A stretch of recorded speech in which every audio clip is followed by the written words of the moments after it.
quando a gente fala em saúde, a gente sempre associa muito a alimentação, exercício físico, né? E a gente esquece de algo tão fundamental que é a saúde emocional. Se a gente não tem saúde emocional, a gente não consegue nem fazer uma atividade física. Eu vou abrir um adendo aqui. Eu sou dentista e, clinicamente, a gente aumentou em 30% o número de pessoas com bruxismo, que é muito associado à disfunção, estresse, nervosismo, ansiedade. E nesse período pós-pandemia que a gente ainda vive, é uma das maiores doenças. A doença emocional, acho que é um dos maiores males do século. As pessoas estão muito estressadas, muito ansiosas. E se a gente não tem um equilíbrio da saúde emocional e não entende o que ocasiona isso, a gente não consegue cuidar. Então, para que a gente se cure, para que a gente entenda o significado de algumas limitações mentais, a gente precisa entender o início de tudo. Por isso que a gente pensou, convidamos o Oriel Pedroso, que fala sobre a saúde emocional que começa no útero. O Oriel, o currículo dele é bem extenso, vou resumidamente falar. Ele é neuropsicólogo, ele é psicanalista clínico, ele é um presidente fundador do Instituto Anjos da Mente. Ele treina terapeutas, ajuda homens e mulheres a vencerem seus medos e traumas emocionais, que travam o seu desenvolvimento, relacionamentos, vida sentimental, financeira e saúde. Então, se a gente entende a raiz do nosso problema, juntamente com o esforço humano e o poder de Deus, a gente promove a cura. Eu vou chamar o Uriel para começar o nosso seminário de final de semana e amanhã continua, tá bom? Obrigada, igreja.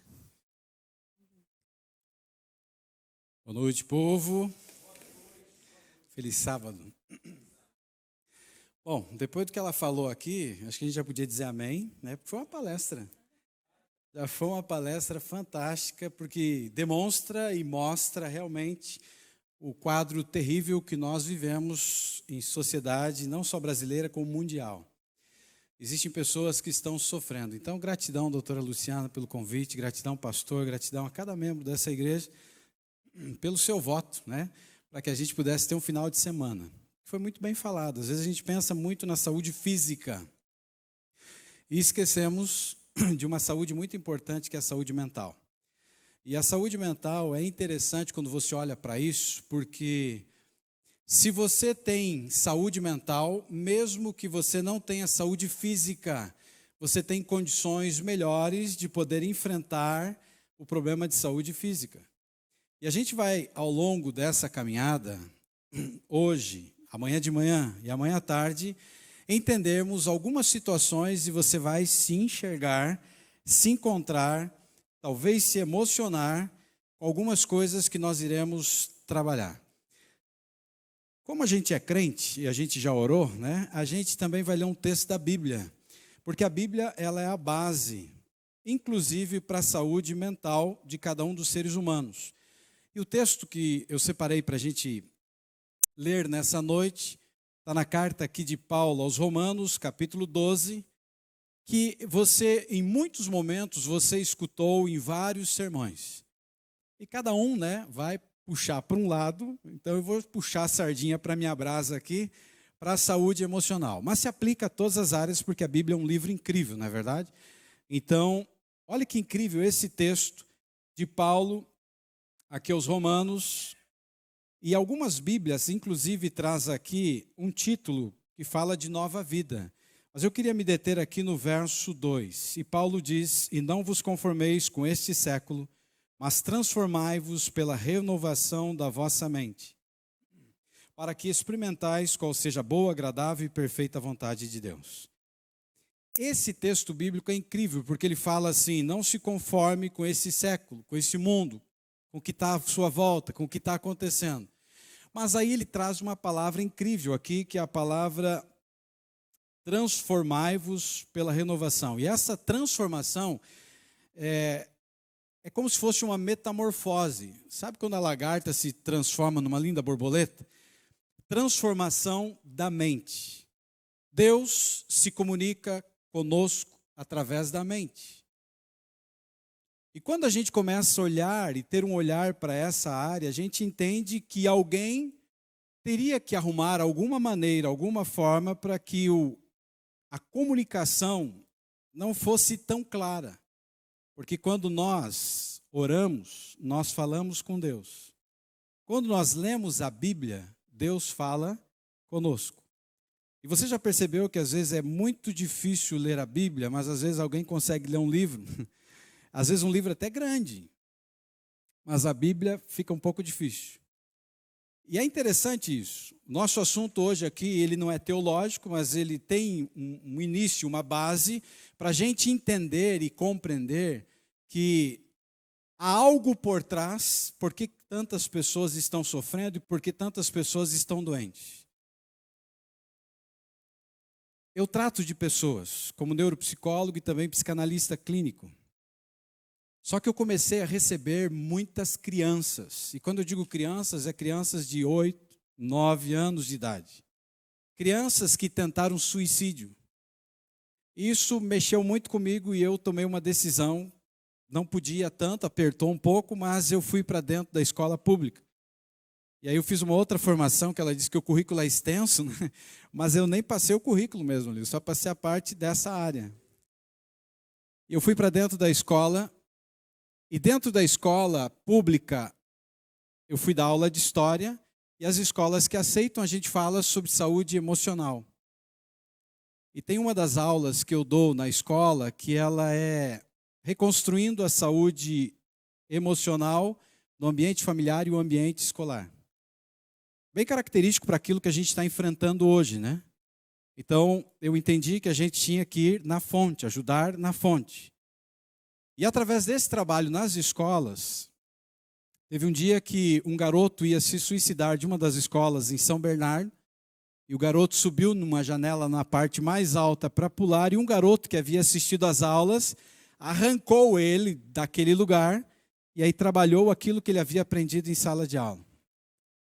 E foi interessante quando eu percebi isso. Outro garoto disse: professor, tem um menino que ligou para mim e se despediu. Falou: cara, eu estou te mandando uma mensagem, eu gosto muito de você, mas eu queria me despedir de você, porque eu vou me matar, e falou a data, acho que era 24 de fevereiro na época. E ele ficou em choque, e ele começou a lembrar das aulas, e ele começou a falar: que é isso? E eu falo para as crianças, porque a gente restaura nelas os seus valores, a sua identidade. E amanhã a gente vai falar de identidade aqui. E ele trabalhou a identidade do garoto, e trabalhou com ele que a história de fracasso dos pais, a gente fala muito sobre família também, não é a história dele. Você está construindo a sua história. Só coloca um pouquinho mais de agudo para mim nesse retorno aqui, que está um pouco grave. E é basicamente aquilo que a gente faz fora de consultório. E hoje a gente vai falar que os nossos problemas, eles estão vindo há muito tempo. Porque é muito comum a gente pensar, às vezes, em gatilhos, né? A gente tem gatilhos emocionais. E gatilhos que disparam algumas situações. Então, você pode ter uma quebra de um casamento, você pode ter a perda de um emprego, você pode ter a morte de um ente querido, e você tem um gatilho que dispara, e aí sim desencadeia ansiedade, depressão e transtornos. Só que as coisas, elas vêm bem antes do que a gente imagina, e começa no útero materno. Bem antes do que a gente imagina. Se você gosta dessa área, por isso que eu coloquei aqui, porque às vezes as pessoas dizem: eu queria saber mais e tal. Aí é um Instagram que você pode acompanhar e você tem muita coisa lá.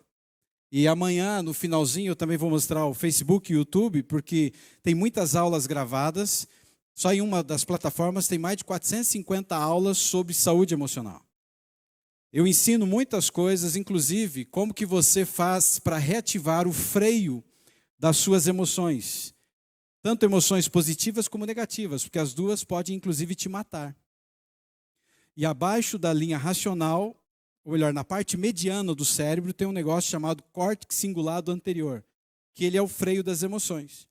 E 90% das pessoas, às vezes 99%, não está funcionando. E sai do inconsciente, passa pelo córtex cingulado anterior e estoura no córtex pré-frontal, que é atrás da mente, a sede dos pensamentos. E a gente vai falar bastante sobre isso. Tudo começa no útero. Vamos pensar um pouquinho sobre por que as pessoas elas pensam e agem de forma diferente. Nós estamos em um grupo de pessoas aqui, todos nós pensamos e agimos de forma diferente. Não pensamos iguais. E por isso que às vezes a gente tem tanta contenda dentro de casa ou na igreja ou em qualquer lugar, porque nós não pensamos iguais. Somos livres, certo? Somos livres para pensar e não pensamos iguaizinhos, porque não somos robôs. Por que a gente pensa de forma diferente? Se arrisca um palpite antes da gente começar? Por que será que a gente pensa de forma diferente? Querem arriscar um palpite, sim ou não? Por quê? Não tem resposta certa ou errada. A gente está tudo aqui para aprender. Por quê? Por que será que a gente pensa de forma diferente? Pode falar o que está vindo na sua cabeça, tranquilo. O Criador nos fez diferentes. Muito bem. O que mais? Saindo um pouco do campo da religiosidade. Por que a gente pensa e age de forma diferente? Famílias diferentes, personalidade, vivências diferentes. Essa é a primeira palavra que eu vou colocar ali, inclusive, parabéns. Conhecimentos diferentes. O que mais que te vem à mente? Cultura diferente, muito bem lembrado também. Quando a gente olha para essa questão, tem a ver aqui com o histórico diferente, porque cada um de nós tem um histórico. A história de vida minha não é a sua história. E é incrível isso, porque às vezes dentro da própria família, você pode ter filhos que são criados pelos mesmos pais ou gêmeos de mesma placenta, mas são diferentes. Pensam diferente. Podem ter sido criados da mesma maneira, mas são diferentes. Pelos mesmos pais, mas são diferentes. Por causa do histórico que cada um vai ter. E aqui estão elas, as principais. Tem a ver com vivência, tem a ver com as suas crenças, tem a ver com os seus pensamentos, tem a ver aqui também com os seus sentimentos, tem a ver com valores distorcidos e tem a ver com comportamentos. O que são vivências? Vivência é algo incrível porque a vivência, ela é toda experiência vivida. E cada um tem a sua experiência. Vivência, ela é algo que não é lido, é algo que não é contado. Mas experiência é algo que é experimentado. Então é interessante isso, porque existe uma palavra que é muito comum no nosso mundo, que se chama empatia. E as pessoas traduzem empatia de uma maneira que eu particularmente não concordo. Porque as pessoas traduzem empatia como se colocar no lugar do outro. Isso não é real. Como que alguém pode dizer assim, alguém perdeu um ente querido, alguém está passando por um divórcio, alguém ficou desempregado de um emprego, sei lá, aos 50 anos, dedicou 40 anos da vida e agora mandaram embora e eu olho para ele e digo, eu sei o que você está sentindo. Eu também ganhei a conta, mas de repente o meu ganhar a conta foi de um emprego de 2 anos, ele está há 50 anos nessa empresa. Ele dedicou a vida por ela e dizer, eu me coloco no seu lugar, é diferente. Se alguém perde um ente querido, diz assim, não, eu sei o que você está sentindo, eu também perdi um exemplo, a minha mãe. Mas eu perdi minha mãe com 90 anos, o camarada está perdendo a mãe com 16 anos. Como que eu posso dizer que eu sinto a mesma coisa? Ou se é um pai que perdeu um filho e eu digo para ele, eu sei o que você está sentindo, mas perdeu um filho com 60 anos, o outro está perdendo um filho com 3 anos de idade. Então essa ideia de empatia, de me colocar no lugar do outro, ela não funciona muito. E é muito comum, e as pessoas fazem uso disso, inclusive para confortar o coração das pessoas que sofrem. Eu sei o que você está sentindo, não sabe. Só quem é que está passando pela experiência sabe, porque é algo que é experimentado. E quando a gente pensa aqui em crenças, crenças são todos aqueles pensamentos que você pode tomar como verdadeiros, mas na verdade são falsos. Existem muitas crenças no mundo. E eu não estou falando só de crença religiosa, porque crença religiosa também tem uma variedade de tipos de crenças. Mas existem muitas crenças. Aquilo que é certo para você, de repente não é certo para mim. Aquilo que você pensa e tem como crença na sua vida, eu não concordo. E aí? Está tudo bem. E se não tiver tudo bem, a gente vai ter um problema. Quando você olha para isso, as pessoas ainda têm vários pensamentos. E o pensamento é toda a interpretação da mente sobre algo ou alguém. É tudo aquilo que você pensa sobre a pessoa ou sobre algo. E é interessante, a gente vai falar sobre pensamentos daqui a pouquinho, pensamentos, sentimentos e comportamentos e o perigo que existe de cada um. Tem a ver também com sentimentos. E o sentimento, ele é um estado de ânimo que surge em relação a estímulos que vêm de fora. Então há um perigo muito grande, sim, com os pensamentos, mas há um perigo maior com os sentimentos. Porque o sentimento é tudo que eu vou sentir. É tudo aquilo que vai criar, é tudo aquilo que começou a ter vida dentro de mim. E aí entramos também na parte de valores distorcidos, que é toda a modificação do seu real significado. Não sei se você lembra, mas eu acredito que uns 3 anos atrás, teve uma pessoa que matou a sua esposa no final de uma partida de futebol. Que eu acho que era Corinthians e eu não sei se era Palmeiras ou quem era. O cara matou, foi Palmeiras, né? O cara matou a esposa dele, a mãe dos filhos dele, porque cada um torcia para um time. E aí não sei se houve gozação ali da parte dela, e pode ser que sim, e o cara matou a esposa. Cara, isso é um valor distorcido tremendo, porque nós crescemos ouvindo que 3 coisas não se discute: política, futebol e religião. E não leva a nada mesmo, e a gente percebe, olha que valor distorcido. E por que é valor distorcido? Porque não interessa, porque o time uma hora vai ganhar, uma hora vai perder, agora eu vou matar a mãe dos meus filhos. Por causa de jogo de futebol, que eu não ganhei 1 centavo pelo jogo. Então você percebe que o valor distorcido da sociedade é algo muito cruel e faz com que a gente pense e age de forma diferente. E é por isso que nós machucamos, nós maltratamos e as pessoas matam, inclusive, até em nome de Deus por valor distorcido. E chegamos agora no comportamento. E o comportamento é toda e qualquer reação do indivíduo. E daqui a pouquinho você vai entender melhor pensamento, sentimento e comportamento. E por que, afinal de contas, Uriel, que a gente está falando que tudo começa no útero? E a gente vai entender hoje à noite. E eu chego nessa parte porque ela é muito importante. A dor de cada pessoa deve e precisa ser respeitada. Nunca despreze a dor de uma pessoa, mesmo que você não compreenda. Porque a dor dela pode ser ridícula para você. Totalmente ridícula. E como um bom contador de histórias, eu vou contar algumas histórias para ilustrar, para você entender o quão grave é isso. Como professor de história, a minha função naquela escola, que não era uma matéria chamada eletiva, que era da área de saúde emocional que eu dava, era dar aula de história.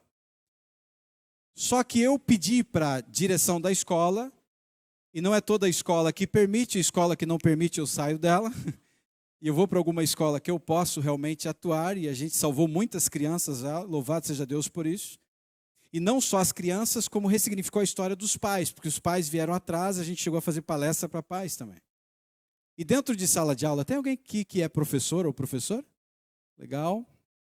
Dentro da sala de aula, sempre quando eu vou fazer chamada, principalmente dos pequenos, porque eu estou tanto para o ensino fundamental como o ensino médio, para os pequenininhos eu tenho uma forma diferente de tratá-los, e às vezes na hora da chamada eu brinco com as crianças e digo assim, por exemplo, sei lá, Maria, né? E aí a Maria responde, presente, professor, e eu digo, que pena, a Maria não veio, né, gente? E ela, eu estou aqui, professor. Porque é uma maneira de forçá-los a falar. Porque tem crianças em nossas escolas que não falam. Crianças totalmente fechadas. Crianças que estão vivendo um verdadeiro desespero.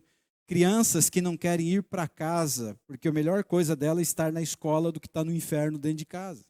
E quem é professor sabe disso.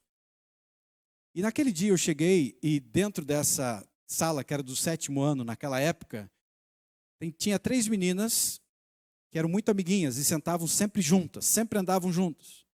E naquele dia que eu cheguei, 2 estavam na frente, carteiras grudadas, e na fileira normal, simples, uma menina para trás, que sempre estavam juntas. E na hora da chamada eu brinquei e falei, e ela não brincou. Eu percebi que algo estava errado, porque a gente sempre brinca, não só com elas, era com qualquer um, era aleatório. E uma das garotas não brincou, e eu bati o olho nela e eu vi que ela estava de cabecinha baixa. Aí continuei a chamada e fiz questão de, quando chegou a vez da colega que estava do lado, chamar também, cabecinha baixa, não brincou. Parei a chamada e, como professor, e agora para você que é contador de histórias aqui na sua igreja, nunca conte história para as crianças assim igual eu estou. Desça no nível das crianças. Aqui, ó. Porque quando a gente desce no nível delas, a gente se torna um com elas. E eu olhei para uma delas e falei, filhinha, e eu chamo meus alunos de filhos e filhas, o que está pegando? E ela disse para mim assim, nada, professor. E escorreu uma lágrima. Se nada está pegando, por que chora, não é verdade? E aí eu virei para outra e falei, filha, para outra agora, o que está pegando? E ela falou, nada, professor, escorreu uma lágrima também. Falei, meninas, a gente é amigo, não é? Então por que me esconder algo que está incomodando vocês? Não, nada não, professor. Como nada? O que está pegando? Ela falou, não, é que a fulana de tal não quer mais ser nossa amiga, que era a que estava para trás. Coisa de criança, não é verdade? Só que eu parei uma aula. A dor de cada pessoa deve ser respeitada, não despreze por não compreender. Aí eu falei assim, eu vou falar com ela. Se ela topar resolver a parada hoje, vocês topam resolver comigo? Sim, professor. Fui para trás, me abaixei também no nível da outra menina e falei, filhinha, o que está pegando? E ela falou, nada, professor, mesma resposta e uma lágrima. Só que essa lágrima dela foi mais doída do que as outras, porque escorreu uma grande lágrima. E eu falei o nome dela, como a gente está sendo filmado, é bom a gente não falar nomes, né? E eu falei o nome dela e falei, filhinha, o que está pegando? E ela disse, professor, eu contei um segredo para elas e elas falaram o meu segredo. Só que se você ouvisse o segredo, gente, era coisa de criança totalmente mesmo. Que hoje elas brigaram que amanhã estariam de bem. Mas ela estava convencida e sofrendo. Chamei uma inspetora da escola, monitora, e falei, você pode ficar com os meus alunos? Aí eu chamei as 3 para fora e fomos no final de um corredor embaixo da câmera, para todo mundo ver o que a gente estava fazendo. O que esse cara está levando 3 meninas lá para o fundo de um corredor, embaixo da câmera, todo mundo vendo? Aí eu cheguei, gente, a primeira pessoa que vai falar aqui é ela, porque era a parte mais doída da história. Conta para a gente o que aconteceu. E ela falou para elas o que elas tinham feito. E aí eu me virei para as meninas e disse assim, em sala de aula, a gente já entendeu como que a gente não guarda mágoa, tristeza, rancor. O que a gente tem que fazer, meninas? E elas se jogaram no pescoço dela pedindo perdão, e ela liberou o perdão. E todo mundo chorou, inclusive eu. Eu me emociono até de falar sobre isso. Aí quando tudo terminou, eu falei, agora as 3 para o banheiro, lava o rosto, volta para a sala de aula e não conta para ninguém, porque não importa. E essas garotas se uniram de uma forma tão grandiosa, que quando eu voltei no ano seguinte, uma delas tinha se mudado de cidade aqui, e as 2 estavam, e quando souberam da área de saúde emocional que eu ia dar como matéria, elas foram para a minha turma. E elas falaram, lembra daquela história? E elas lembram e contavam o que havia acontecido. Eram 3 crianças de 7ª série. A minha missão era dar aula de história naquele dia. Mas quando a gente olha, a dor de cada pessoa precisa ser respeitada. E a intensidade da dor não é... Pode ser ridículo, como alguns chegam e falam, meu amigo me bloqueou no WhatsApp. O cara tem um monte de amigo. Naturalmente poderia pensar, dane-se os outros, né? Se o cara realmente é amigo, e aí? Então precisa ser respeitada. Quando você começa a entender que uma dor precisa ser respeitada, as coisas começam a modificar. Por que nós adoecemos? Porque existe um ciclo chamado o ciclo dos problemas emocionais. E esse ciclo dos problemas emocionais, eles têm a ver com os nossos pensamentos. A cada dia nós temos entre 40 a 80 mil pensamentos diários. Adivinhem, senhoras e senhores, a maioria deles são pensamentos negativos. 40 a 80 mil, a maioria negativos e de depreciação. Eu não presto, eu não tenho valor, não sei por que nasci, Deus não me ama. E é muito comum e muito forte, quando a gente entrar amanhã para falar de feridas, você vai ver que existem pessoas, e talvez esse seja o seu caso, que você está dentro de um templo, dentro de uma igreja, e você passa anos fazendo a mesma oração, pedindo perdão a Deus por um pecado que você cometeu em 1929. E o problema não é o pecado de 1929. O problema não é Deus, o problema é você. E amanhã você vai entender, se você vive isso, como se libertar dessa maldição que às vezes você carrega, por algo que o teu pai e a tua mãe não te ensinou. Porque 99,99% das pessoas, 9% das pessoas não aprendeu 3 coisas com os pais que são a diferença entre saúde e equilíbrio emocional. Todos nós, senhoras e senhores, deveríamos fazer terapia. Mas quando você ouve a palavra terapia, o psicólogo, o que te vem à mente? Seja honesto, o que te vem à mente? Isso é doido, coisa de louco. Isso é coisa para doente. Ansiedade é frescura, é falta de Deus. Se fosse falta de Deus, eu não atenderia pastores, freiras e padres. Se entende que esses indivíduos estão numa ligação muito mais forte com o Criador, certo? Pelo menos em hipótese. Mas eles estão sendo atendidos. Então não existe esse negócio de frescura, porque se a gente for ler aí a primeira carta de Pedro, ele vai dizer, lançando sobre ele toda a vossa ansiedade. Esse negócio já é muito mais antigo do que a gente imagina. Quando a gente olha para isso, o ciclo dos pensamentos, eles são perigosos, porque pensamentos, eles geram sentimentos. E sentimentos, eles dão vida a sentimentos. E os sentimentos vão alterar o nosso comportamento de 2 formas, de forma física e também de forma psicológica. Vamos entender um pouquinho melhor. Imagine que você está no shopping, dos shoppings que você gosta aí. E você, hipoteticamente agora, nesse momento agora, você está com uma criança, que pode ser seu filho, pode ser um parente. Você está segurando a mão dessa criancinha, sei lá, de 7 aninhos de idade. Coisa linda, uma criancinha de 7 anos, não? Linda. Aí você para na frente daquele lugar ali, que vai comprar alguma coisa para comer, e pergunta para essa criança, o que você quer comer? Ah, eu quero isso. Aí você diz assim, ó, ela quer isso. Aí você solta a mãozinha dela para pagar, e quando você solta a mão dessa criança para você pagar, e você se vira com o que você comprou, você vê uma pessoa dando um tapa no rosto dessa criança de 7 anos. O que você faz? Demorou muito. O que você faz? Você vai olhar para ele e vai dizer assim, amigo, por que você bateu nessa criança? Você vai fazer isso? Esquece que você é crente agora. O que você faz? Cara, você vai devolver. Você vai bater primeiro para perguntar depois, o que foi, rapaz? Você derruba ele. Quando você olha para isso, o nosso pensamento, ele dá vida ao sentimento. Então, é tão rápido, numa fração de segundos, que eu virei, vi a reação, eu derrubei. Sabe aquela história que diz assim, eu sou crente, mas minha mão não é? Derruba primeiro e pergunta depois. Põe o pé no pescoço e vai perguntar, por que você bateu na minha criança? Agora vamos imaginar que você está de mão dadas com uma criança de 7 anos e você tem 12. E quando você se vira um adulto de, sei lá, 40 anos que deu tapa. O que você faz? Você tem 12. Aí quando você olha para ele, você não consegue ter a mesma reação. Mas o sentimento que eu vou ter é que tipo de sentimento? Fala para mim. Raiva, que mais? Tem uma palavra pequenininha também que é parecida com essa. Começa com o. Ódio. Vai ter vontade de se vingar. Porque você não pode com ele. E os pensamentos geram sentimentos que vão alterar o comportamento.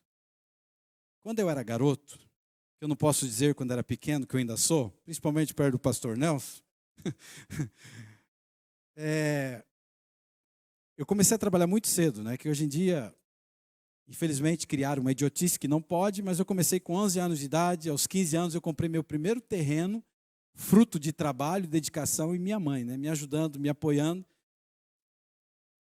E eu lembro que eu comecei no escritório de contabilidade, mas eu queria aprender muita coisa e eu fui para uma oficina mecânica, que eu cobrava deles honorário, gostei da oficina mecânica, queria aprender mecânica, entrei lá.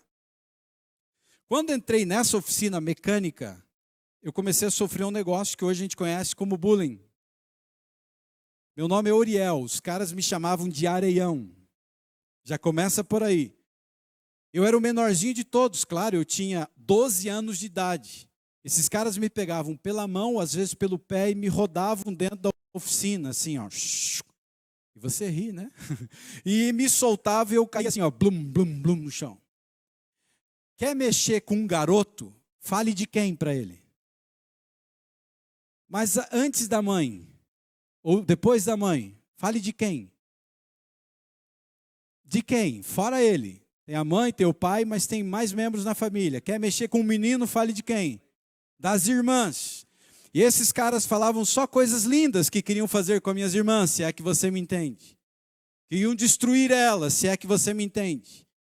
E o cara colocava a mão na minha cabeça, um maldito lá que existia lá, e eu dava murro no ar e eu dizia, quando eu crescer eu vou matar você. Você veja, pensamentos que geravam sentimentos de ódio e de vingança. Eu dizia para ele, hoje eu não posso com você, mas um dia eu vou te matar. E eu nunca contei isso para o meu pai. Contei depois de adulto. Sabe por quê?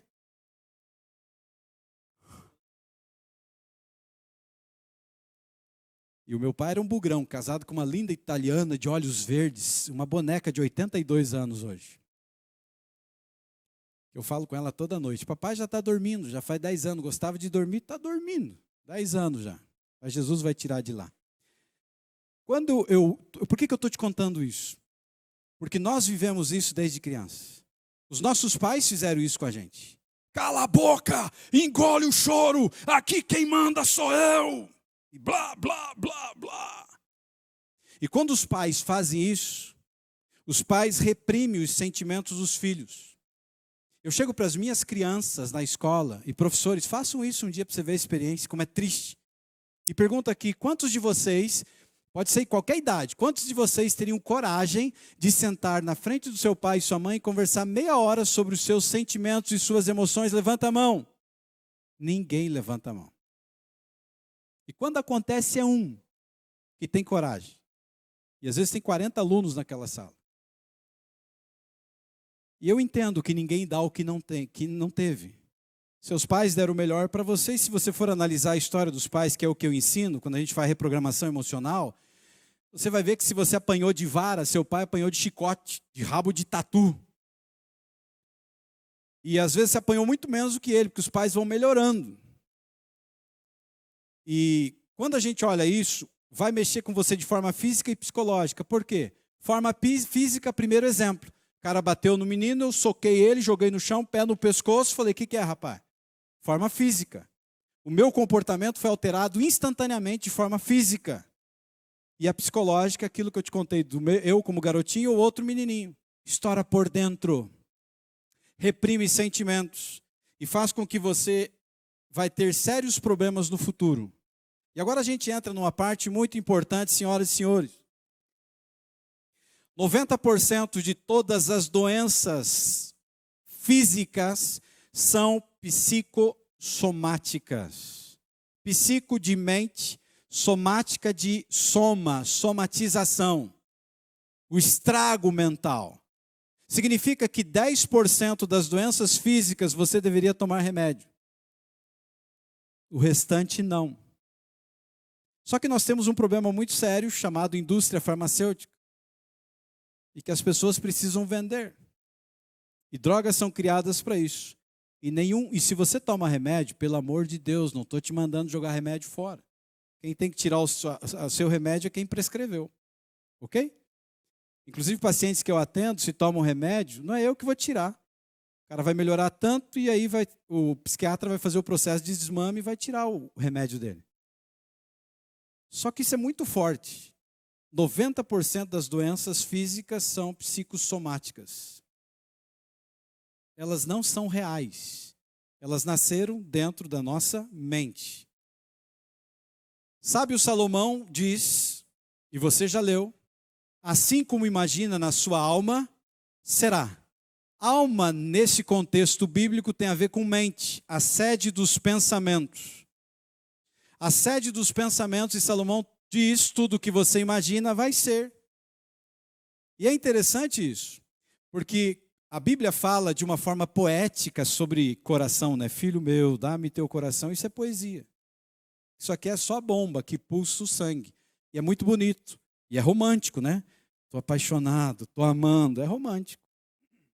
Mas as pessoas não amam com a bomba, as pessoas amam com a razão.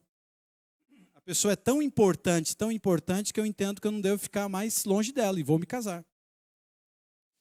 E ele fala, assim como imagina na sua alma será, ou seja, na sua mente vai ser. E a ciência comprovou. Eles lutam contra a Bíblia, mas comprovaram. Tudo que você foca expande. É o que Salomão já disse há tanto tempo. Então, se eu começo a acreditar que eu estou doente, adivinha o que vai acontecer comigo? E como eu sou um contador de histórias, eu lembro que trabalhava com meu pai, voltando para nossa casa um dia, lá na época dos 18 anos. Hoje eu sei o que ele teve, na época eu não sabia. Papai começou a falar para nós que ele sofria do coração. Não, porque meu coração dói, porque o pai dele tinha morrido e ele rasgou a angina do coração, de tanto que ele havia chorado, porque ele guardou o choro, porque ele guardou muito ódio do pai, e aí um dia arrebentou aquele choro, e o pai já estava morto, e ele sofreu um probleminha. Não, porque eu sofro do coração, e ele falava, e um dia voltando para casa, ele na frente, mamãe do lado dele, eu sentado atrás dela, de repente o homem começa a dar soco no peito e passar mal, e aí eu pulo e pego o volante de pai, freia esse carro, e ele vai parando e eu consigo estacionar. Faz uma bateria de exames e o homem não tinha nada no coração. E agora você vai começar a entender por que às vezes você vai fazer uma bateria de exames, você tem sintomas e não aparece nada. Porque não é real. A nossa mente, ela ocasiona o sintoma. Por isso que quando uma pessoa toma um determinado tipo de medicamento, ele quer deixar de tomar o medicamento, e aí ele tem uma crise maior, não sei se você já ouviu algum caso de gente assim, ela quer, não quero mais essa droga, não vou tomar, e ela cai. Porque o cérebro produz um sintoma tão forte, porque ele é viciado naquele medicamento que ela começou a tomar. Então 90% das doenças, elas são psicossomáticas, elas nascem na mente. Você vai entender quando a gente falar daqui a pouquinho sobre medos reais e medos imaginários. Quando a gente olha para esse útero materno, que tem pessoas que insistem em acreditar que não existe um Deus por trás disso, e a gente tem que respeitar pessoas que pensam assim, mas quando você olha para a beleza de dentro do útero materno, nascer osso, isso é incrível. Por que uma criança, ou a maioria das crianças, não nasce com o dedo polegar no lugar do nariz e nasce o nariz no lugarzinho dele?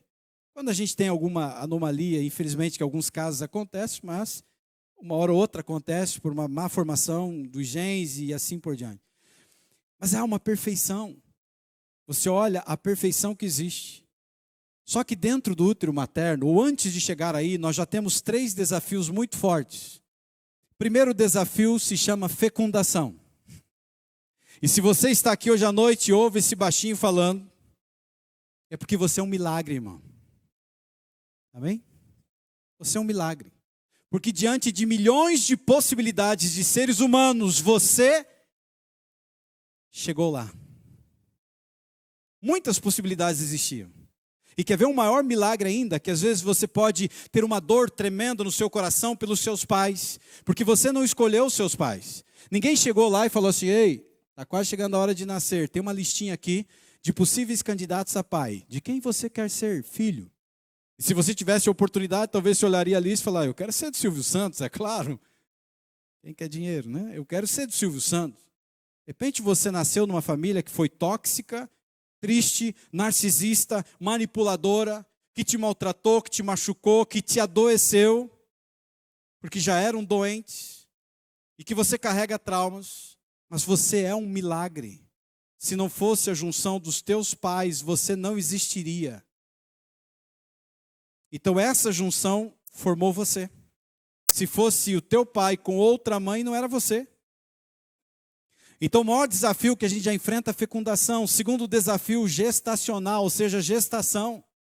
Cheguei agora, permanecer 9 meses no útero materno, ou pelo menos em condições de nascer, enfrentar uma incubadora e ainda viver. E muitas crianças não têm essa oportunidade. A mãe não segura. Ou quase nascendo, dá um problema sério e a criança morre. Gestação.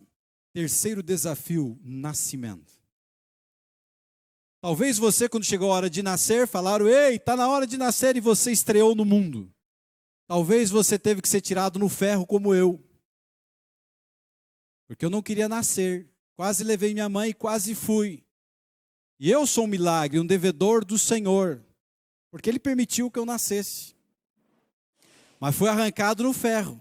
E ali surgiu já um estresse, um problema sério, pós-traumático também do parto. Tanto para a mãe como para o filho. E eu tive sequelas desse tipo de parto, que me levaram a sérios problemas físicos. Não físico nesse sentido, mas de doença física. E agora a gente entra numa parte muito importante. E essa parte agora, ela tem a ver com isso aqui, ó. 99% de toda a gravidez, ela não é planejada, não é desejada. E eu tenho certeza que eu estou falando aqui para um monte de acidentes. E eu sou um. Eu não fui planejado. Sou filho caçula, não fui planejado, de repente apareci. Não significa que pelo fato de ser um acidente que você não será amado ou amada. Só que quando a gente pensa que 99% de toda a gravidez não é planejada e desejada, você vai entender daqui a pouquinho por quê e o que causa no feto, quando não é planejado. Porque toda e qualquer gravidez não planejada produz crise.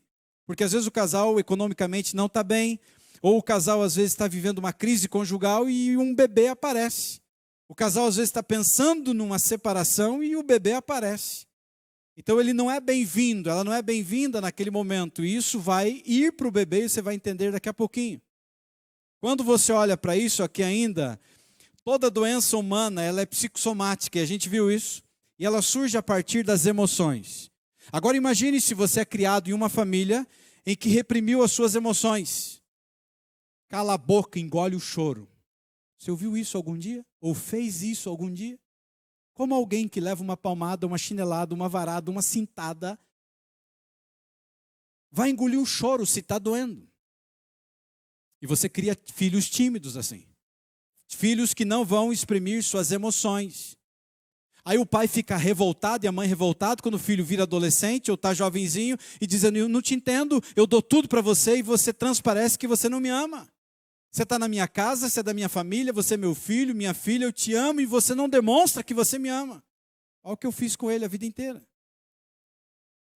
Mas lembre que ninguém dá aquilo que não recebeu. E nós somos simplesmente uma cópia dos nossos pais, às vezes uma cópia melhorada. Eu não estou te falando isso para você ficar mal. Eu estou te falando isso que ainda dá para resolver, independente se você fez isso com os teus filhos, teu filho tem 50 anos hoje. Ainda dá para resolver e nós vamos aprender como fazer isso. Você tem como ressignificar a história dos teus filhos, mesmo que eles já sejam adultos hoje, a gente vai aprender amanhã. Então esse negócio é tão bom, gente, que se eu fosse você, eu convidava até a sogra, viu? Porque vai que ela se converte, né? O negócio é bom. E aí, quando a gente olha para isso aqui ainda, ele é uma soma de corpo e psique, ou seja, corpo com mente. E quando a gente só vai tratar, se você vai para a medicina tradicional que só trata corpo, louvado seja Deus porque existem médicos. Tem um médico cardiologista adventista de uma outra cidade aí, que ele atendeu um paciente dele, e ela falou, eu quero remédio, eu quero remédio, eu quero remédio. Quadro terrível, ansiolítico. E ele deu um remédio uma primeira vez, ele deu um remédio uma segunda vez. Aí ele falou, não vou mais te dar remédio não. Você vai passar. Aí ele me indicou. Passa com ele primeiro, e aí lá na frente a gente vai ver se a gente precisa dar remédio. E aí ele mandou resolver a parada. Então, louvado seja Deus por ter médicos assim. Mas a maioria... Quer ver um exemplo disso? Que é o maior problema que existe. Você começa a chorar fácil, começa a se angustiar, se desesperar, e você vai num psiquiatra. Nada contra eles, eles têm o seu papel e sua importância. Aí você chega chorona, chororô, choroso, a pessoa olha para você e fala, você é ansiosa. Ou você é depressivo ou depressiva. Esse é o maior problema que existe. Eu estou de paletó, mas eu não sou o paletó. Então ninguém é ansioso e ninguém é depressivo. Você está. E estado foi feito para ser alterado. Quando eu acredito que eu sou, cria identidade. E quando cria identidade, você não tira de quadro ansiolítico. Vai ser um dependente de medicamento e não tem como a terapia resolver, porque ele não aceita a terapia, ele acredita que ele é. E aí fica complicado de você resolver a situação dessa pessoa. E agora entramos numa parte que essa é primordial para entendermos saúde emocional. Dentro do útero materno, esse invólucro sagrado que Deus fez, que é uma bênção. Todos nós, um tempo, acreditávamos que nascíamos com uma página em branco, protegidos nesse invólucro sagrado e que nada nos afetava. Só que nós temos 3 coisas e por isso nós somos amaldiçoados dentro do útero materno, que é o tema de hoje à noite, aqui dessa palestra. Como alguém tão puro, tão inocente pode ser amaldiçoado dentro do próprio útero materno? 3 coisas recebemos de presente dentro do útero e que é uma maldição na nossa vida. A primeira delas se chama mapa de negatividade. O que é um mapa de negatividade? Mapa de negatividade é tudo o que acontece com a mãe, pensamentos, sentimentos são transferidos para o bebê. E é forte isso, gente. Até o 6º mês de vida intrauterina, não adianta você ficar falando com a barriga para o bebê ouvir que ele não ouve, viu? Mas as emoções da mãe levam para ele o que você está falando. Então, se eu beijo a barriga da mãe, eu digo, nenezinho lindo, papai te ama, ou os parentes dizem que amam, você é bem-vinda ou bem-vindo, você é amada, você é linda, você é lindo, seja o que for que você falar, ele não ouve, porque a audição não está formada. Mas o sentimento que a mãe está sentindo é transferido para o bebê. Contrário à mesma coisa. Imagine, você acha que uma garota de 14 anos está preparada para ser mamãe? Sim ou não? Não. Mas garotas de 14 anos engravidam? Até antes, né? Esses dias atrás, uma de 12 anos, não sei se você viu aí, que começou a namorar um cara de 50. Não sei se vocês viram. A família se revoltou com aquilo e levaram para o conselho tutelar, prenderam ela um pouco, deram um sabão, um susto, a menina saiu do conselho tutelar, fugiu com o cara de 50. E esse indivíduo engravidou ela. Foi uma gravidez de risco, lá pelo 6º mês de gravidez, a menina passou mal, correram para o médico e morreu a menina e o bebê. E o cara fugiu. E queria dizer que era consentido e barará, aquela conversa. Mas vamos imaginar que uma garota de 14 anos, ela engravida. Ela nem sabe que ela engravidou. Quem vai ser a primeira pessoa que vai descobrir que ela está grávida? A mãe. Provavelmente a mãe. 14 anos, às vezes, pode ser que ela não tenha nem noção. A mãe falou, eita, tem alguma coisa estranha aqui, e vai fazer exame e está grávida. Mamãe vai ficar feliz? Mamãe vai dar algumas boas palavras para ela? Provavelmente não. Só que existe uma outra situação. Ela foi engravidada por um garoto também de 14 anos, vamos falar aí, o Zé Bigodinho, da escola. Engravidou ela. Depois que a mãe descobre, ela tem que contar para quem? Para o pai. E quando ela contar para o pai vai pular e dizer, glória a Deus, eu sempre quis ser vovô. Não é o que ela vai fazer, certo? O que o pai vai fazer? Pensa fora da caixa comigo aqui. Não pensa sendo crente, gente. Pensa assim fora. Vai brigar. Mas que tipo de briga? O que esse pai vai fazer? Ele pode bater? Pode bater, sim ou não? Pode bater. Ele pode expulsar de casa? Pode. Pega a roupa aqui e some com esse Zé Bigodinho que eu não quero nem ver. Ele pode ir atrás do Zé Bigodinho e... Pode. Cortar o bigode dele. Ficar um pouquinho mais bonito, né? Junto com a cabeça. É bem lembrado, né, pastor? Quando você olha para isso, beleza, vamos imaginar que o pai era adventista, chorou. Oh, meu Deus, acabou minha vida. Mas teve misericórdia dessa criatura. O terceiro a ser chamado agora na conversa é quem? Zé Bigodinho. Só que o que eu estou voltando a isso? Dentro do útero materno, mesmo que ele seja lá o zigotinho, depois vai virar o feto, ele começa a receber o mapa de negatividade da história. Esse é o histórico de vida dele. Ele não entende, ele não tem culpa, ele não sabe de nada, ele está recebendo. É a mesma coisa de fruto de estupro, gente. Que engravidou a criança, se optarem pelo aborto ou optarem em criar a criança, que às vezes opta, mas a grande quantidade de problemas que vem até chegar aqui é enorme. Está tudo somatizando. Aí chega para o Zé Bigodinho, olha bem no olho dele, chama para uma conversa em casa, culto de pôr do sol, e vem na conversa com ele e fala: e aí, Zé Bigodinho? E aí, rapaz? Aí ele tem 2 caminhos.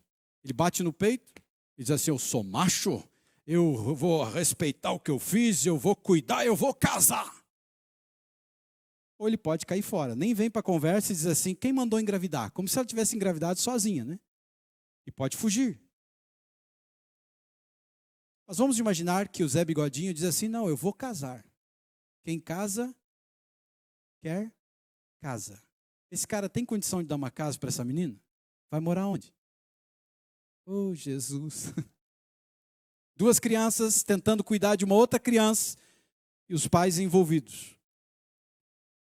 E às vezes os pais não têm equilíbrio para a situação e vão trazer grandes consequências para esse bebê. Mas o tempo passa, Zé Bigodinho melhorou um pouquinho e até alugaram uma casinha para ele já ali com 16, 17 anos, estão morando lá e um dia a ripa pega dentro de casa. E ele olha para aquela mulher e diz assim para ela assim: você desgraçou a minha vida. Essa porcaria que está dentro de você, eu nem queria essa criança, você deveria ter abortado essa criança, por que não jogou fora? Eu queria ser médico, você destruiu a minha vida. E a gente está falando agora a partir do 6º mês de vida intrauterina. A audição formada, perfeita e capta sons que vêm de fora, que a gente chama de vampirismo emocional. E além do pensamento, sentimento, pelo mapa de negatividade da mãe, vem pelo vampirismo, ou seja, vem de fora o som. E é tão forte isso, que se você é pai e fez, você sabe o que aconteceu. E se você não fez e tiver um dia oportunidade para alguma filha que vai ser mãe ou qualquer parente, faça. Fale com a criança, cante com a criança, fale. E quando a criança nascer, se ela estiver chorando, que não seja por doença ou sei lá de fome, mas só estiver agitada, basta você falar ou cantar o que você cantava. Ela para. E recém-nascida, ela te procura com os olhos. Ela conhece a voz. Ela vai te procurar com os olhos. Se você cantou essas musiquinhas da igreja e falava, e na hora do culto, você beijava a barriga e você cantava para ela, está quase na hora, está no 7º mês, está no 8º mês, papai está muito feliz que você está chegando. E vamos imaginar que ela nasce, está lá dorminhoca, dormindo, você começa a falar com ela no colo, ela abre o olho e ela te conhece. E ao contrário, é a mesma coisa. Esses dias atrás eu atendi uma paciente que ela diz assim: Uriel, eu tenho um problema sério. Eu não consigo amar a minha mãe. Eu até me esforço, mas sabe quando o imã é invertido, gente, que não consegue grudar? Tem uma aversão à minha mãe. Mas ela é uma mulher boa. Grande parte dos traumas a gente bloqueia, sabia? E é um mecanismo de defesa da nossa mente para evitar sofrimento maior. Então ele bloqueia coisas que aconteceram com você na sua infância. Tem coisas que você não se lembra. Eu vou te contar uma história que é cabeluda daqui a pouco. Tão forte que é. E aí eu fui fazer a gente faz reprogramação emocional, que não é hipnose, tá, gente? Reprogramação emocional, a pessoa está consciente e a gente trabalha com o principal patrimônio que ela tem, que são memórias. E tem uma técnica que chama-se perguntas à sua mente. A pessoa está consciente, mas não é para ela responder. É só para ela ouvir e deixar fluir. E numa das perguntas, falava assim: sua mãe pensou, tentou, tua mãe pensou, falou ou tentou abortar você? Eu tinha feito muitas perguntas. Escorreu uma lágrima no canto do olho dela. Mas não era ela que estava chorando, entendeu? A mente estava começando a entregar algo que nós não sabíamos o que era ainda. Só que, como especialista, eu já entendi, está dentro do útero, certo? A pergunta à mente, mas tem a ver com a vida intrauterina. E ela escorreu uma lágrima. Daí eu intensifiquei a dor, ressignifiquei e voltamos para uma conversa e trabalhei com ela o que ela deveria conversar com a mãe. E ela enfrentou a mãe de uma forma treinável, né? Ela tinha sido treinada para isso, e a mãe, com lágrimas nos olhos, a mãe disse: filha, eu tenho que te pedir perdão porque eu dava murro na barriga e eu dizia morre praga. Eu só não tive coragem de matar você, mas eu não queria você. Aí trabalhamos a ressignificação com a mãe, o imã se juntou. Pensa no amor que uma sente pela outra. É tirar com a mão assim, sabe? E entramos agora na parte de herança genética. E a herança genética, para aqueles que são cristãos, a palavra do Senhor fala: eu visito a maldade dos pais nos filhos até a 3ª e 4ª geração. E aí ele continua falando dos mandamentos. 3ª e 4ª geração, então a gente está falando de filho, neto, bisneto e tataraneto. Todos nascemos amaldiçoados com uma tendência de 4 gerações a herdarmos geneticamente aquilo que pertence aos nossos antepassados. Então, se o pai era um alcoólatra, até a 4ª geração, uma tendência muito forte para o alcoolismo. Colocou na boca, viciou. Ou às vezes não significa que é para todos. E tem muito crente que tem um problema seríssimo com esse parte do mandamento, porque acredita que Deus castiga. E Deus castiga? Deus não castiga. A Bíblia não fala isso, a Bíblia diz: eu visito. Aí o filho ou o neto, sei lá, está lá com uma doença terrível, incurável, o vovô pensa que é por causa do pecado dele. Não tem nada a ver. Quando ele diz assim, eu visito, ele está dizendo: eu estou visitando a iniquidade, ou seja, eu estou visitando a tendência genética que você ocasionou. Você foi um drogado, consequentemente seu filho foi gerado como fruto de alguém que estava contaminado e está dentro do gene dele. E o mais incrível de tudo, que a ciência também hoje já comprova a herança genética, e não acreditam na Bíblia, mas o Senhor já tinha falado. E aí chegamos numa outra coisa, que essa demorou um pouquinho mais, que foi a memória genética. O que é memória genética? Herança genética, a gente sabe, está vindo como herança. É algo que eu não tenho nada a ver. E às vezes tem pessoas que se levantam e dizem assim: nossa, meu pai nunca me deu uma herança. Grande erro, né? Já pegou a herança. Memória genética vem pelo espermatozoide. Olha que maldição. E agora você começa a entender por que algumas coisas acontecem conosco. E a gente não entende por quê. E a memória genética, ela vem através do espermatozoide. A neurociência e a própria neuropsicanálise e a ciência estudaram isso. E fazem muitos testes para descobrir. Então pegaram uma cuba de vidro e colocaram uma grande cuba de vidro e pegaram um macaco e colocaram dentro da cuba. Pegaram um escorpião e soltaram dentro da cuba de vidro para ver a reação do macaco. O bicho ficou olhando meio desconfiado, mas daqui a pouco estava brincando com o escorpião subindo nele. Tá bom. Trouxeram uma aranha caranguejeira, daquela bem peludona, sabe? E trouxeram a aranha e colocaram dentro da cuba de vidro, o macaco meio desconfiado, daqui a pouco ele brincou com a aranha. De boa. Daqui a pouco pegaram uma cobra, uma serpente. Agora a gente começa a entender por que Deus disse que haveria inimizade, né?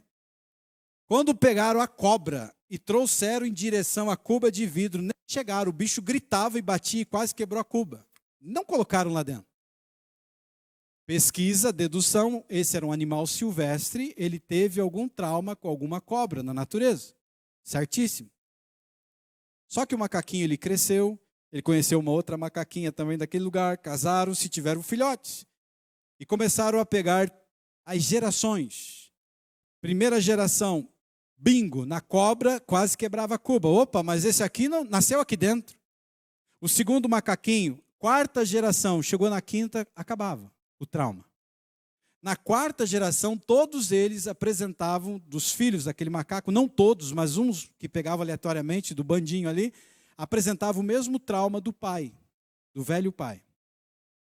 Dedução, veio pela semente do pai. E fizeram um teste também em crianças e você consegue chegar a uma memória genética que vem. E dentro dessa memória genética, ela vai trazer algumas consequências para nós. Porque ninguém escolheu a sua família. Existem 3 tipos de família. Existe a família rígida, existe a família neutra, existe a família ideal. Quando a gente pensa em família rígida, é exatamente aquela família que vai limitar a liberdade dos seus membros. Então é aquele que diz assim, na rua não brinca. E meu pai, ele tinha lá os seus motivos, ele não queria que a gente brincasse na rua. Mas a gente aproveitava quando chegava a visita e a gente ia brincar na rua, eu e minha irmã. Só que papai era incrível, né? Porque quando às vezes ele não sabia, nem desconfiava. Mas teve um dia que chegou visita e sei lá o que aconteceu, ele bateu o olho e viu que a gente estava na rua. Ele chegou para a loira de olhos verdes, minha mãe, e disse assim, vai lá, e disse para eles que quando eles forem embora, eles vão apanhar. Você já ouviu essa história alguma vez de seu pai? Quando terminar aqui, eles vão apanhar. Mamãe chegou e falou assim, ó, deu para vocês, hein? Já era. E a gente entrou correndo. Cada um vestiu aí, acho que umas 4, 5 calças no verão, blusa, 2, 3 cobertores em cima. E tipo, 7 da noite, cama, né? Quem que dorme de 7 da noite? Lá pelas 9h30, 10 horas, papai entrou no quarto e disse, Oriel, Marilda, come here, please.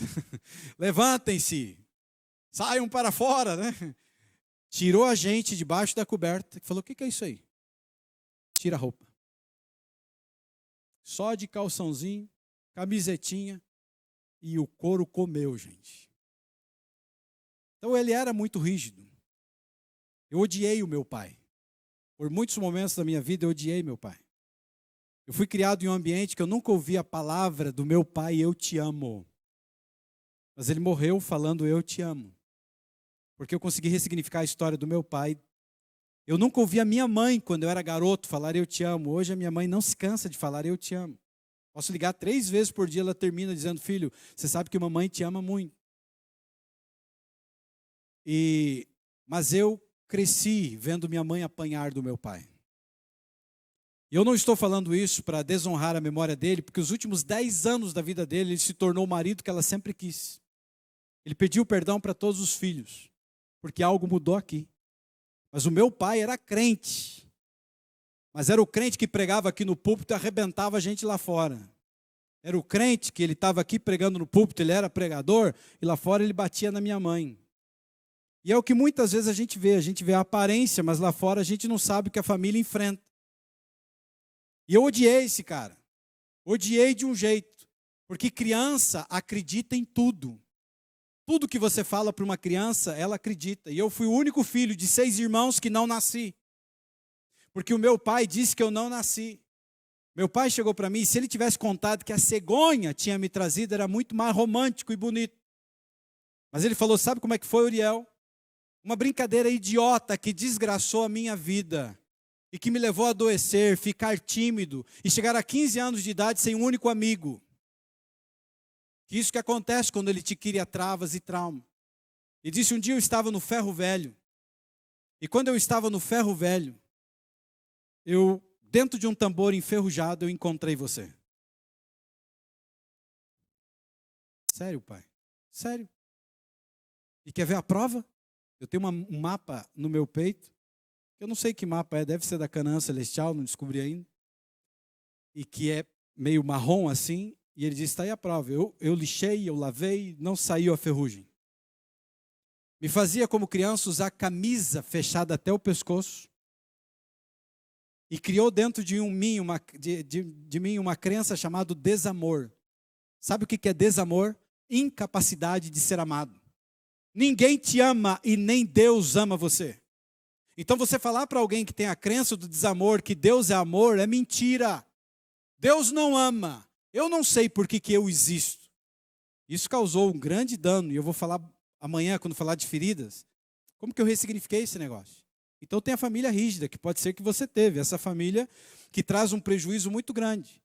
Que vai jogar a sua autoestima. Você vai ter baixa autoestima, você vai ter ansiedade, você vai ter depressão, falta de habilidade. E tem a família neutra. Essa família aqui é aquela que não impõe limites. Está tudo bem. Ô mãe, eu estou saindo agora, eu vou voltar 3 da manhã, eu vou fumar droga, tá bom. Eu vou tomar uma cachaça, tá bom. Não existe limitações. Porque querem criar os filhos diferentes e não existe um equilíbrio. Falta de estrutura vai causar confusão e também insegurança. E tem família ideal, gente? Sim ou não? Só no céu, né? Não existe família ideal, universal. Todos temos problemas. Se não é o pai, é a mãe.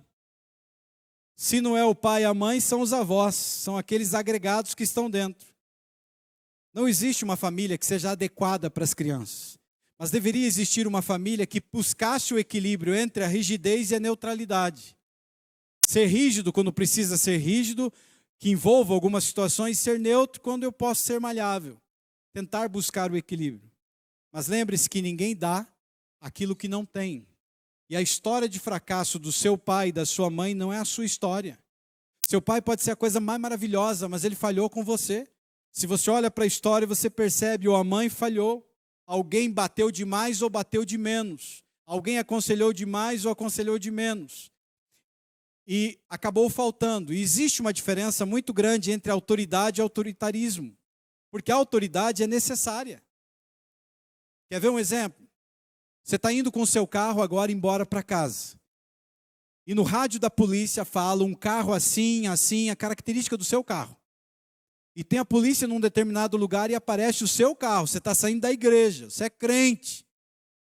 E a polícia liga lá, a sirene dela atrás de você e desce, mão na cabeça, e uai, uai, grita com você, e você desce tudo assustado. É porque o policial não presta? O cara não sabe quem está ali. E falaram para ele que está ali um delinquente, com a característica do seu carro. Só que a partir do momento que ele vê, pô, você é legal, menina é gente boa, ele diminui o estilo de voz. Agora, se ele continua, entra o autoritarismo. E muitos dos nossos pais são autoritários, não são de autoridade, mas autoritarismo, porque não receberam aquilo que era necessário. E eu vou para a última parte agora para a gente finalizar. A maior dificuldade que nós enfrentamos como seres humanos tem a ver com medos. Existem medos reais e medos imaginários.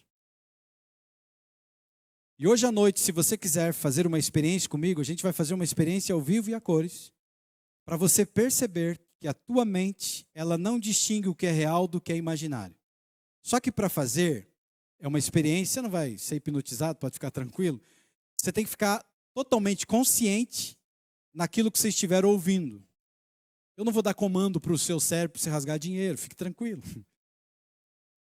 Mas eu vou estar falando algumas palavras e você se entrega à experiência. E imagine como se estivesse acontecendo. Você só usa a imaginação. E acredita como se fosse algo real. E vamos ver o que acontece? Só para você ver a diferença e o que vai acontecer. Aqueles que quiserem fazer, ó, isso não tem nada a ver com bruxaria, viu? Eu sou crente, tá? Sou de Deus, menino de Deus. Estende as duas mãos para frente, só não apoie em lugar nenhum. As duas, com a palma da mão virada para cima. As duas. Feche os seus olhos agora, deixa bem esticado a mão e feche os seus olhos. Se concentre no som da minha voz e no que você está ouvindo. Não abra o olho em hipótese alguma, fique tranquilo, estamos num ambiente seguro. Só se concentre na minha voz agora e o que você ouve. E se entregue, tá? Imagine que na sua mão direita agora, pura imaginação, eu estou colocando, permaneça com os olhos fechados, eu estou colocando 7 livros. Qualquer tipo de livro que você imaginar. Pode ser livros mais pesados, 7 livros na mão direita. Na mão esquerda agora, eu vou amarrar 7 balões de gás hélio, aquele balão muito leve e a sua mão esquerda começa a ser puxada para cima. Está muito leve a mão esquerda. Na mão direita agora, eu coloco mais 7 livros. E agora começa a pesar a mão direita, está pesando o seu braço. Na mão esquerda agora, mais 7 balões. E fica muito leve, está subindo a mão esquerda, está muito leve, subindo, está subindo. E a mão direita agora mais 7 livros e começa a doer a mão direita, formigar a mão. Está doendo o seu braço direito e está muito pesado. Sinta o peso na mão direita e pode abrir os olhos e olhe para as suas mãos. Percebeu a diferença aí? Alguém sentiu a mão direita mais pesada? Alguém sentiu tipo dormência ou dor de peso? Alguém sentiu a mão esquerda que parece que estava te puxando para cima? Eu coloquei balão na sua mão? Eu coloquei livro na sua mão? Quem criou isso foi a sua mente. Por isso que é um perigo muito grande. Os nossos maiores medos não são reais e por isso que nós adoecemos. É por isso que quando eu começo a ter medo, por exemplo, da morte, eu vou atrair. Quando eu começo, por exemplo, a ter medo, meu marido vai me trair, eu vou atrair. Meus filhos não são obedientes, eu vou atrair. Você está criando uma realidade dentro da sua mente. Nasci pobre, vou morrer pobre, essa é uma crença. Dinheiro é sujo, rico não vai para o céu. e tantas outras crenças que você já ouviu, que passam pelo mundo imaginário. Quando você olha para essa questão aqui, existe dentro de nós, colocado pelo Criador, duas amígdalas, que não são amígdalas aqui da sua garganta, tá? São amígdalas da sua mente. Elas estão abaixo da linha racional, estão no seu inconsciente. E o mais incrível de tudo, você não pensa para elas funcionarem. E elas estão dentro de você e elas disparam. Dispara ansiedade e dispara medo. Só que essa ansiedade que dispara é a ansiedade benéfica colocada por Deus no ser humano. Todo mundo precisa de um pouco de ansiedade, um pouco de medo. Elas fazem parte do sistema de defesa da integridade física. E autopreservação, ou seja, se eu estou indo na beira de um precipício, você já reparou que às vezes teu corpo parece que freia sem você pensar? Porque inconsciente você parou. Você está olhando, chegando perto do abismo, você para. Que nem eu, várias vezes vim aqui. Está te protegendo. Se você estiver andando pela rua, por exemplo, porque aí nós vamos entender algo incrível agora nessa parte final. Medo, para ser medo, ele precisa de duas coisas. Ele precisa de um objeto e ele precisa de uma ameaça. Objeto e ameaça. Imagine que você está indo para casa hoje. Hoje não pega bem, né? Mas imagine que você estava indo para casa um outro dia, alguns anos atrás. É que hoje alguém vai a pé para casa, vai, né? Não é bom, né? Ficar imaginando isso. Mas imagine que você estava indo para casa e na calçada na sua direção vinha vindo um homem. E esse homem estava vindo tipo 10 horas da noite, você pela calçada, e ele estava vindo assim com um facão na mão, fazendo assim, ó, e vindo na sua direção. Conforme ele foi se aproximando e estava um pouco mais claro, você viu que ele tinha a maior cara de tarado. Não sei como é que é a cara de tarado, então não tem como demonstrar aqui, né? E ele estava vindo com a maior cara de tarado, com o facão na mão. Conscientemente, se fosse assim, você pensaria, nossa, 10 horas da noite, um homem na mesma calçada que eu estou vindo, com um facão na mão, fazendo assim, com a maior cara de tarado, morreu. Já era, não deu tempo. Inconscientemente, quando você avistou, dentro de você dispara as amígdalas de ansiedade e medo para te preparar para duas coisas, para luta ou para fuga. E aí o cara apareceu, pum, visualizou, percebi, elas entram em ação e inconscientemente você muda de calçada. Se o cara mudar de calçada, você, ó, pica a mula, foge. Que ninguém é doido de enfrentar um cara com um facão. Agora, quer ver como muda o ambiente? E se você está aqui, quer ver um exemplo diferente? Todo mundo está aqui e daqui a pouco grita, pitbull! E você olha e um baita de um pitbullzão aparece louco aqui, querendo pegar o povo. Todo mundo corre. E você vira para trás e tem uma criança de 3 anos, mesmo que não seja seu parente. Você corre? Você volta a buscar a criança. E o bicho pode pegar você. E até tem um vídeo que circula na internet de um indivíduo que fez isso com uma criança. E ele levantou a criança e o bicho começou a morder ele. E ele tentou chutar e tal, o bicho mordia ele. Ele pulou em cima do carro para sair da crise que ele estava. Então a integridade física ela só é enfrentada e desrespeitada quando é para salvar outro ser humano. E é por isso que você viu um tempo atrás aquele incêndio que deu naquele lugar, que uma professora se queimou acho que 60%. E é por isso que às vezes você vê essa desgraça, infelizmente, que está acontecendo, que Deus repreenda esse demônio que está se levantando para fazer isso com nossas crianças, com gente inocente, e por isso que às vezes você vê pessoas dando a vida para salvar alguém. Então é o único momento que você desafia a integridade física para salvar alguém. E elas disparam. Então medo, para ser medo, ele precisa de duas coisas. Vamos pensar aqui agora, para você ver aqui, ó. Primeiro deles aqui, ó. O facão é um objeto. A ameaça aqui é a ameaça de morte. Consequentemente, eu tenho medo. Mas tem gente que diz assim, eu tenho medo de barata. Tem alguém que tem medo de barata aí? Aí você diz assim, tenho medo de barata. Objeto, barata. Mas alguma vez você escutou ou leu no jornal de Santo André, ou viu em qualquer mídia social, baratas voadoras entram numa escola e matam 35 crianças. Você viu isso? Barata voadora entra pelo 14º andar de um prédio enquanto a mulher cozinhava para o seu marido e arranca a cabeça dela. Você nunca ouviu isso. Se você vê uma barata, você diz oi barata e tchau barata. Você é maior do que ela. Então o que você tem aqui, você não tem a ameaça.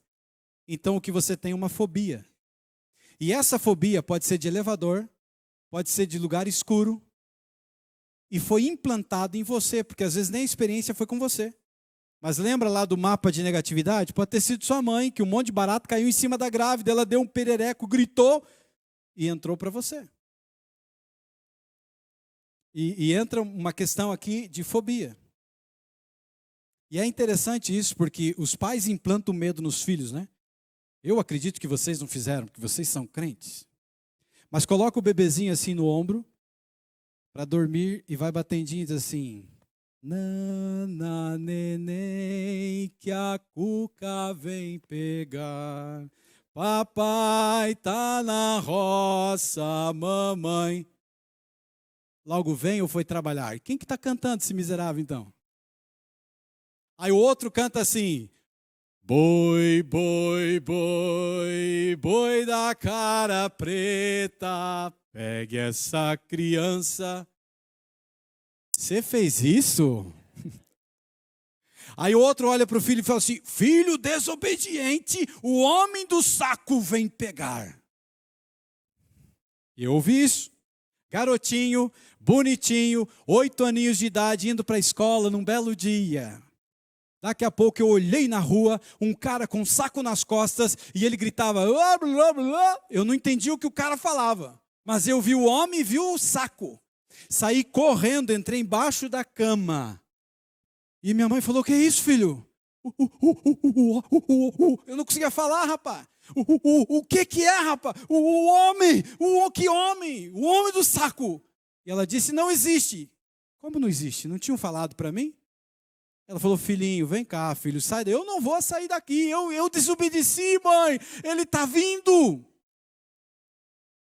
Criança acredita em tudo. Aí ela me tirou debaixo da cama com muita luta, eu tremia, balançava as perninhas e comecei a escutar. Ele está chegando, mãe, ele está chamando meu nome. Eu já escutava: Uriel, estou aqui, Uriel, estou aqui. E ele se aproximando. Daqui a pouco eu escutei: ó o bolo polvilho, ó o bolo polvilho, quem vai querer bolo do polvilho? O cara vendia bolo do polvilho. E ela me levou lá para comprar bolo do polvilho, viramos até cliente do homem. Criança acredita em tudo. Quer ver outro exemplo? Você vai para o Pará, numa festa de casamento. E nessa festa de casamento no Pará, você comprou uma passagem, daqui 7 meses vai ser o casamento. Aí você comprou a passagem de avião. Só que você está morrendo de medo. Não, porque o avião vai cair. Nunca viajei de avião, Jesus. Tem que deixar a vida em dia. Vou até procurar o pastor Nelson para ajeitar a minha vida, né? Só que tem um detalhe. Qual é a ameaça? Você não está dentro do avião, você não está numa turbulência. Então você não tem ameaça e, consequentemente, você não tem um avião, você não está dentro dele. Então o que você tem aqui é um transtorno. E aí entram os transtornos que a gente conhece. Cada um deles. E amanhã a gente vai falar um pouquinho mais sobre isso. E eu queria contar para você agora uma história que ela é real. E a gente finaliza com ela, ok? Para aqueles que chegaram depois e quiserem, de repente, o Instagram, eu sempre coloco, porque às vezes você quer aprender mais, você pode. Eu estava em um determinado lugar do país, então não vou entrar em detalhes por causa da câmera, para respeitar a idoneidade da pessoa, mas estava num determinado lugar em uma semana de oração, e por uma semana uma mulher estava me observando. E você percebe quando as pessoas olham diferente para você, certo? Eu não estou falando diferente de maneira maliciosa, que também a gente percebe quando existe malícia. Mas não estou falando de malícia agora. Sabe quando uma pessoa te olha com olhos que parecem de desespero? E eu comecei a perceber que aquela mulher me olhava de um jeito diferente do que todo mundo me olhava. E não era malicioso, parecia que no olho dela era algo.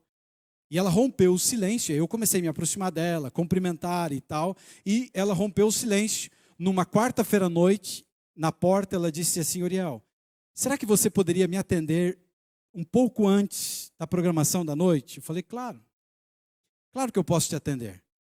E aí, a gente marcou, combinei com o diácono, a gente veio 1 hora mais cedo na igreja, ele veio, abriu a igreja, eu falei, fica aqui, rapaz, sei lá o que essa mulher quer, né? Fica aí de guarda. Isso é minha proteção aqui. Não tinha câmera dentro da igreja filmando o que estava acontecendo, então fica aí. Aí ela falou para mim assim, é o seguinte, eu estou te procurando porque eu senti que eu posso confiar em você. E eu sou adventista, ela falou. E eu estou nessa igreja aqui há 30 anos. Só que tem algo que está me machucando muito. Eu preciso da sua ajuda. Eu falei, o que está acontecendo? Lembra que a gente começou lá no slide, lá no começo, que a dor de uma pessoa precisa ser respeitada, mesmo que você não compreenda? A mulher virou para mim e falou assim, eu tenho um problema. Qual é o seu problema? Eu não amo a Deus. Uau! Está dentro da igreja e não ama a Deus. Só que lembra, a dor precisa ser respeitada? Eu virei para ela, e agora entendo que não é uma heresia, mas eu estou respeitando a dor. Eu olhei para ela e falei assim, qual é o problema de não amar a Deus? Tem um monte de gente que nem acredita nele e está bem. Qual é o problema de você não amar a Deus? Não tem problema nenhum. Ela falou, mas eu amo Jesus. Aí eu falei, então nós temos um problema. Porque Deus, Jesus, a gente entende que é um só, certo? Na maneira de trabalhar, atuar na vida do ser humano, mas é o mesmo Deus. Então nós temos um problema. Aí eu falei, comecei a conversar com ela. E se você quer ajudar uma pessoa, você precisa fazer com que ela fale. E o maior erro que nós temos, uma pessoa chega angustiada e a gente quer só gente falar. A pessoa está no desespero e você fica, não, vai dar tudo certo, Jesus te ama e pare com esse negócio. Claro que Jesus ama e Deus ama a todos. Mas se resolvesse isso na vida dela, ela não estaria no estado que ela está agora, certo? Então não adianta eu falar assim, ó, vai orar mais, que é o que muita gente faz.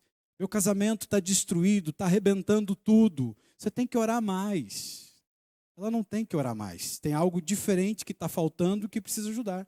Se oração resolvesse, só oração resolvesse, não precisaria de médicos, não precisaria de um monte de especialistas. Então essa é a maior tragédia nossa como cristãos, porque às vezes tem lugares que é pior. Tem gente que acredita que Deus vai curar tudo, certo? Então vai orar, meu filho, Deus vai curar. Resolveu. Mas tem hora que Deus não cura, certo? E tem hora que Deus ele diz assim, vai lá, tem um médico, ele pode resolver a tua vida. E às vezes Deus quer te mostrar algo diferente. E aí, às vezes as pessoas vão por esse caminho. E essa mulher disse assim, eu tenho esse problema, então, e o que eu faço? Agora imagine uma resposta vazia. Não, você tem que orar mais. Deus é amor, Deus te ama, blá, blá, blá. Vai sair mais vazia, certo? Eu falei assim, filha, posso te fazer uma pergunta? Pode? Olha só a pergunta. Como era o relacionamento seu com seus pais? Maravilhoso. Como era papai? Maravilhoso. Como era mamãe? Maravilhosa. Nenhum pai, nenhuma mãe é maravilhoso, irmãos. Nenhum. Qualquer pai e qualquer mãe vai ter muitos momentos maravilhosos, vai ter momentos que não vai ser maravilhoso. Então, quando alguém enfeita muito isso, pode saber, tem problema aqui. Ninguém é perfeito. Senão, onde é que está teu pai? O pai está no cemitério, ou a mãe está lá não sei aonde, ou o pai está lá vivo morando na praia. Tá, mas não era santo? Como é que está aqui na terra ainda? Então, quando você olha para isso e você percebeu um ambiente florido, pode saber que ali está o problema. Aí vamos intensificar isso? Seu pai buscava e levava você na escola? E quando eu disse isso, escorreu uma lágrima. Porque a mente começou a entregar. E escorreu uma lágrima.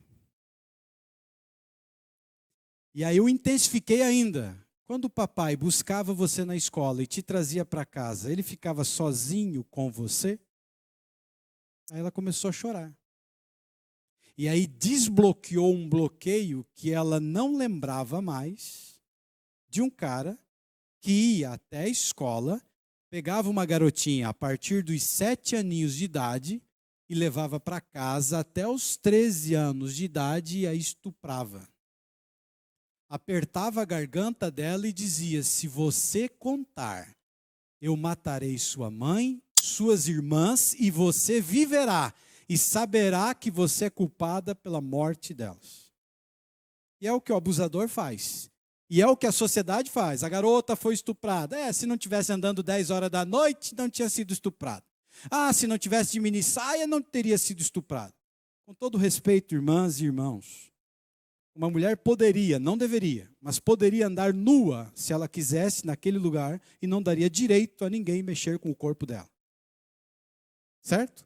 Não deveria, ok? Eu falei não deveria, mas se ela quisesse fazer essa loucura, não daria o direito a ninguém de mexer com ela.